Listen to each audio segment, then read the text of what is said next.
And now I'm talking to Father Peter McVerry. Peter, how's it going? Very well, thanks.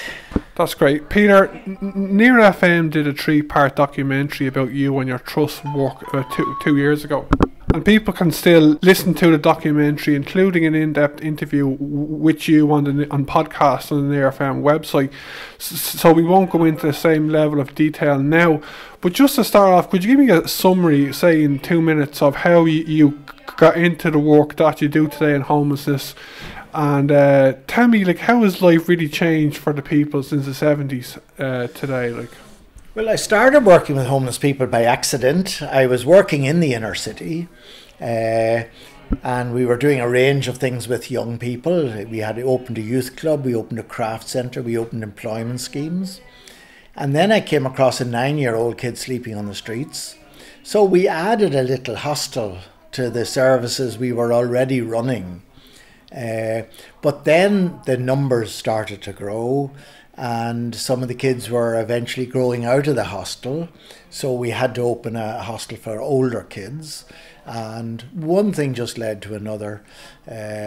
So I started by accident and I continued by accident. Just as we worked with homeless people, the numbers grew and grew and grew. We had to open hostels for different age groups. Then the drug problem hit Dublin, and we had to open some drug treatment services. So one thing just led to another. How has it changed?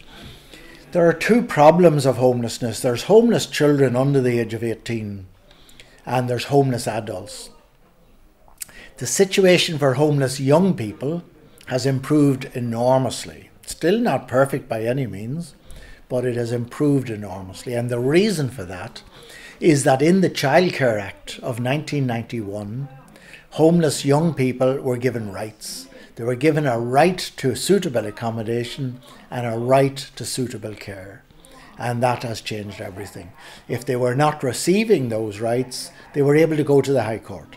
And the High Court could compel the government to provide services for those young people. For homeless adults, things have deteriorated enormously. The numbers have gone through the roof. There is a dire shortage of even emergency beds to get people off the street. And at the moment, if you become homeless, there is no exit out of homelessness. The normal 2 exits out of homelessness have traditionally been into social housing or into private rented, but there is very little social housing available, and it is impossible almost to get into private rented now because the rents are so high. So today, unlike the past, today homelessness goes hand in hand with hopelessness. People see no way out of homelessness at the moment. And have the numbers grown since the 70s continually, or is it just really in the last 7 years during the recession in Ireland? No, the numbers have grown continuously. In fact, and this is the scandal of the Celtic Tiger years, the number of homeless people during the 10 or 12 years of economic boom, the number of homeless people doubled. It went from about 2,500 in 1996 to about 5,000 in 2008. And the reason for that was, again, like today, they were priced out of the housing market. There was very little social housing being built during the Celtic Tiger years. The government did not want to invest money in social housing. And again, the private rented sector became, the rents went up and up and up.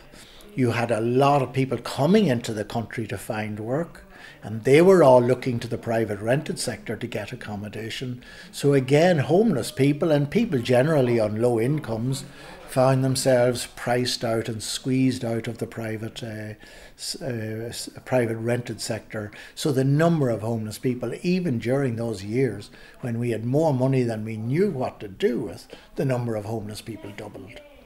Yeah, and you, we talk about homelessness in general, but you are probably known best in Ireland for your work on homelessness. You're probably one of the leading anti-homelessness campaigners.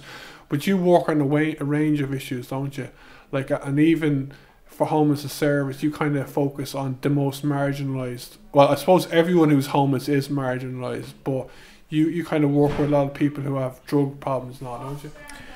We do.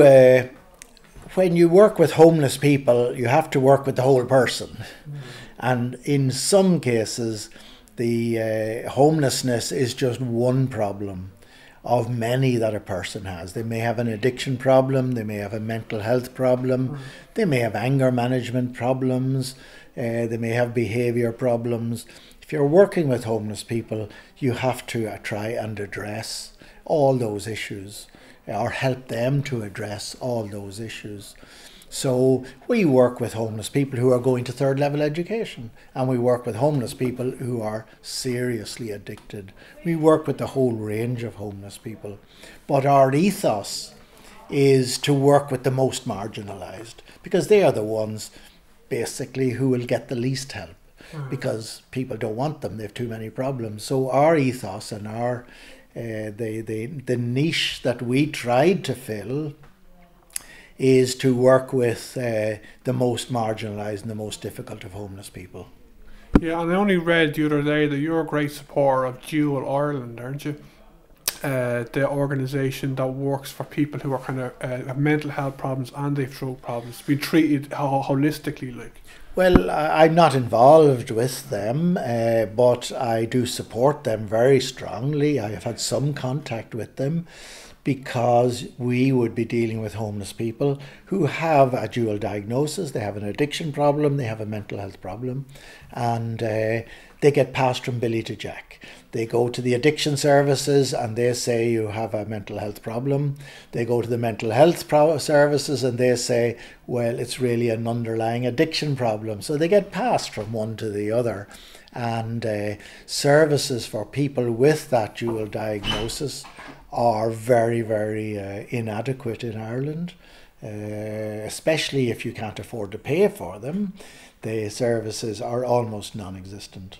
A few years ago, I used to have a drink problem on and off for nearly 5 years. But one thing I found dealing with psychiatrists is I didn't talk to every psychiatrist about my drink problem at the time, but none of them that I did talk to about it recognised it, as AA do, as being a disease.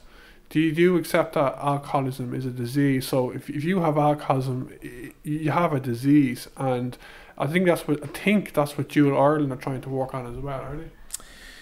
I wouldn't use the word disease because that has negative connotations in the context of alcohol, but I would say alcohol is primarily a health and social problem. It's a health problem for those who are addicted to alcohol, and it can become a social problem because the behaviour of those under the influence of drink has negative consequences for their family and for their community. So yes, I would see addiction to alcohol and addiction to drugs as primarily a health and social issue, and it should be addressed primarily through the health and social services rather than, as we treat drugs, through the criminal justice system. I think that's counterproductive. I think it further marginalises drug users, and often it is people start using drugs because they're already marginalised. So if we further marginalise drug users through the criminal justice system, we're simply confirming them in their addiction rather than helping them to kick the habit. I believe in God. I deeply believe in God. I'd like to see myself as being spiritual. I try to be anyway. And I found it interesting to read a quote from you online when I was searching for this interview, that you believe that the Catholic Church needs to be revitalised when it comes to like dealing with people who are disadvantaged, marginalised, so just in social justice in general. Say to a person, if a person is listening to this interview now, how would you like to expand on that? Like? Yeah, I think for too long the Catholic Church has preached a God of the law, a God who lays down laws and will judge us as to how we keep those laws or how we don't keep those laws. If we keep those laws, we will be rewarded with a place in heaven, and if we don't keep those laws, we will be excluded from heaven. Now, that's the God I believed in for a long time, but I don't believe in that God anymore. That spirituality which believes in a God of the law is a very introspective spirituality. It focuses on myself and what I have to do in order to achieve my goal, which is to get to heaven. The spirituality of the Gospels is a spirituality that's focused not on me and my needs and my wants, but that is focused on others. And so for me now, God is a God of compassion, a God who cares, who reaches out. And the only way we can express our belief in a God of compassion is by being the compassion of God to people around us. So for me, the church ought first and foremost to be primarily concerned with those who are marginalized, with those who are poor, with those who are excluded, and those who are rejected in society. And by reaching out to them and affirming their dignity and trying to help society to accept them and integrate them into society, it's in that way that the church reveals a God of compassion.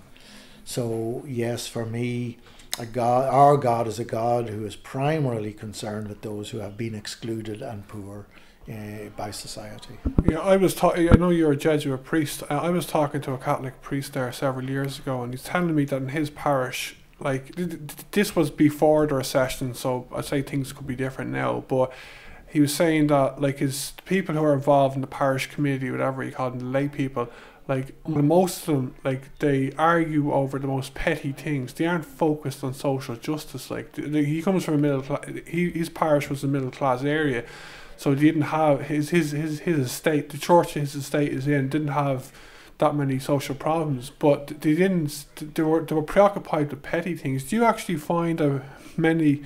Do you have a lot of support? Like, and do you have a lot of friends in the Catholic Church who like are doing the same thing like you? Maybe in different areas. I think there are a lot of priests who are reaching out to those on the margins in their own way. They have their own job to do. They have their own job to do. They may be working in a parish, they may be working in a school or whatever, but they have this concern for those who are poor and on the margins, and see it as an essential element of their ministry. However, I would say that the church as an organisation doesn't see working with those on the margins as being at the centre of their ministry.